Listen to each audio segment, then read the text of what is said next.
मध्य प्रदेश विधानसभा के जो नेता प्रतिपक्ष श्री अजय सिंह जी हैं, उनने हमें 6 तारीख को, मुझे भी, पाचीलाल जी को भी और राजनारायण सिंह जी को भी फ़ोन किया और उनने ये बताया कि आप लोगों की ये जो घटना घटी है, आपको वहाँ डिस्ट्रिक्ट हॉस्पिटल खंडवा पहुँचना है और एक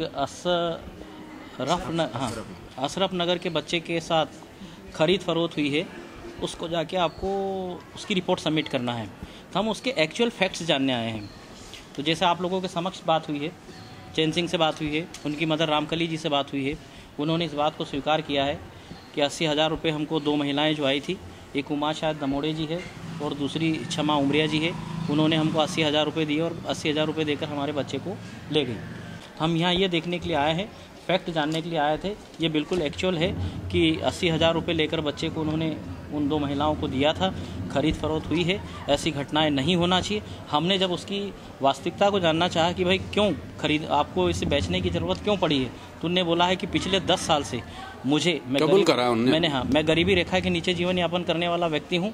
10 साल से मुझे न उस ग्राम पंचायत की तरफ से कोई जॉब कार्ड पे मुझे रोजगार दिया गया है, न कोई काम दिया गया है। मेरी जीविका को चलाने के लिए, मेरे और भी बच्चे थे उनको चलाने के लिए, मेरी माँ का इलाज कराने के लिए मैंने 80,000 रुपये में बच्चा उनको दिया। इस बात को उन्होंने स्वीकार किया है। अब हम ये रिपोर्ट हमारे नेता अजय सिंह जी को विधानसभा में देंगे। 18 फरवरी से विधानसभा का जो सत्र शुरू हो रहा है, उसमें इस बात को हम रखेंगे और दमदारी से हम इस सरकार से इस बात का हिसाब लेंगे कि एक तरफ आप स्वर्णिम मध्य प्रदेश की बात कर रहे हो, दूसरी तरफ छोटे छोटे बच्चे, जो 3 महीने का बच्चा है उसको बेचा जा रहा है। ऐसे कई बच्चों की हमारे पास जो रिपोर्ट आई है, तो कहाँ तक ये आपकी जो प्रदेश का जो विकास की जो बात करते हैं वो ठीक है या गलत है, इस बात को दूध का दूध और पानी का पानी हम लोग विधानसभा में करवाएंगे। सारी बातें मानी कि 80,000 रुपये दिए, लेकिन उन्होंने ये नहीं माना कि बच्चा बेचा मैंने। बार-बार ये कह रहा है कि बच्चा नहीं बेचा। ठीक है, उसको इस तरह का कोई मतलब जो भी चीज हो सकती बताई गई हो, समझाया गया है, लेकिन इसको आप क्या पैसे तो लिए ना, इसको आप क्या मानेंगे? पैसे लिए तो बेचना ही हो गया ना। इसको आप क्या मानेंगे? 80,000 रुपये लिए, आप सबने इस बात को आपके सामने ही बात खुद ने सुना है।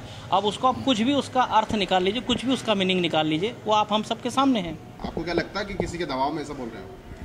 हो सकता है, हो सकता है। वो तो उसमें नकारने की तो कोई गुंजाइश ही नहीं। आदिम जाति कल्याण मंत्री का क्षेत्र है, तो आपको क्या लगता है कि मंत्री का दबाव है, शासन का दबाव है? नहीं, देखिए, जहाँ तक आदिम जाति कल्याण विभाग के मंत्री जी की विधानसभा क्षेत्र का सवाल उठता है, मेरे हिसाब से उनको खुद को भी ये बात का ध्यान देना चाहिए। जैसे अभी आए दिन अखबारों में आ रहा है कि बहुत सारे मजदूर खालवा विकास खंड के और भी दूसरे बंधक है, महाराष्ट्र में बंधक है, मजदूरी करने